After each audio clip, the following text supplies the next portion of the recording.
Enfim, chegamos ao quarto dia, hoje com participação especial ali da minha filha Olga, que tá dormindo e provavelmente vai permanecer dormindo durante o vídeo inteiro. E sim, ela é uma gata desse tamanho. Ela tem 8 quilos e pouco. Ela é grande mesmo. E hoje eu decidi falar sobre militância e sobre o fato de eu ter cansado da militância. Primeiro que eu vou usar essa palavra militância, mas eu sei que ela é muito abrangente. Eu entendo isso, mas eu vou usar a palavra militância porque eu acho que ela é a mais fácil de se entender dentro daquilo que eu quero falar. Eu vou fechar a janela, peraí. Bom, eu vou contar um pouquinho sobre a minha experiência com essa militância, digamos assim. Eu sempre fui essa pessoa que gostava de lutar pelos fracos e oprimidos. É algo que sempre me moveu, sempre me movimentou. E óbvio que por eu fazer parte de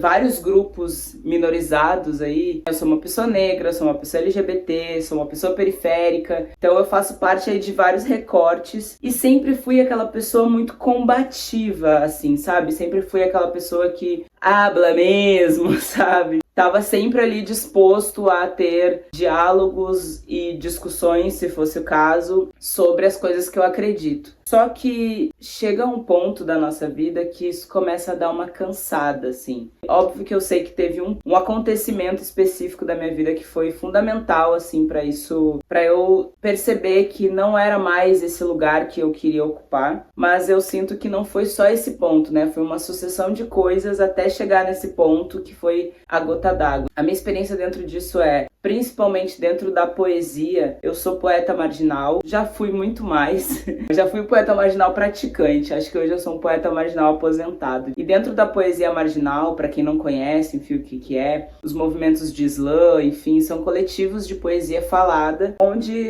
as principais temáticas, assim, dessas poesias são de cunho militante, né? Então, galera preta, galera LGBT, galera periférica. Quem estiver me assistindo agora e quiser ir lá pro primeiro vídeo postado nesse canal, vai ver o tipo de poesia que eu fazia. E depois da minha transição de gênero, principalmente, isso se intensificou mais ainda. O meu primeiro ano depois da minha transição foi muito intenso nesse sentido, assim. 100% das poesias que eu escrevia eram sobre isso. Foi quando eu comecei a trabalhar com as redes sociais também. Eu sempre fazia conteúdos educativos, né? Conteúdos também explicando sobre termos e como lidar com pessoas trans, a importância de acessos, a importância da visibilidade, a importância de um monte de coisa. Só que aí eu falei que teve um ponto, né, específico. Óbvio que não foi só isso, mas alguns vídeos meus, de poesia principalmente, viralizaram no Instagram e no TikTok, só que viralizaram fora da minha bolha.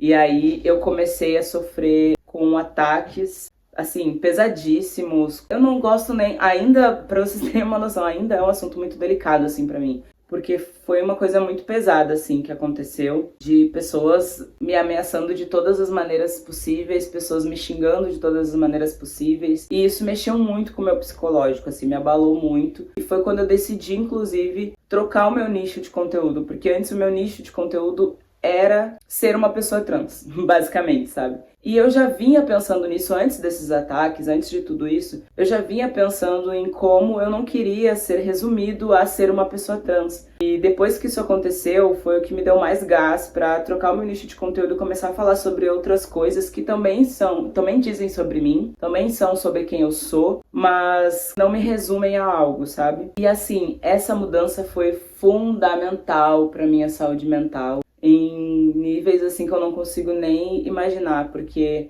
hoje eu tenho uma visão de que quem tem que estar nessa linha de frente, quem tem que lutar pelos meus direitos, são as pessoas que me roubam esses direitos, sabe? Ou são as pessoas que fazem parte de grupos que me roubam esses direitos. Então eu acho que quem tem que lutar por mim são as pessoas cisgêneras, quem tem que lutar contra o racismo são as pessoas brancas, porque foram essas pessoas que criaram esses problemas. Não fui eu que inventei a transfobia, então não sou eu que tenho que lutar contra isso, sabe? Eu já carrego esse fardo pesado todos os dias, eu já tenho que lidar com a transfobia todos os dias, e aí eu ter que lutar contra ela todos os dias extremamente cansativo, assim. E isso vai adoecendo a gente de um jeito. Mas, ainda assim, eu acredito que só sendo quem eu sou e ocupando os espaços que eu ocupo, já é uma militância do caramba. Eu sendo uma pessoa trans, falando sobre qualquer coisa que não seja sobre eu ser uma pessoa trans, já é uma quebra de expectativa gigantesca, porque as pessoas já esperam que eu vá falar só sobre pautas LGBTs ou enfim. Como eu falei, eu não me resumo a isso, né? Eu sou um ser humano completo, complexo, com gostos,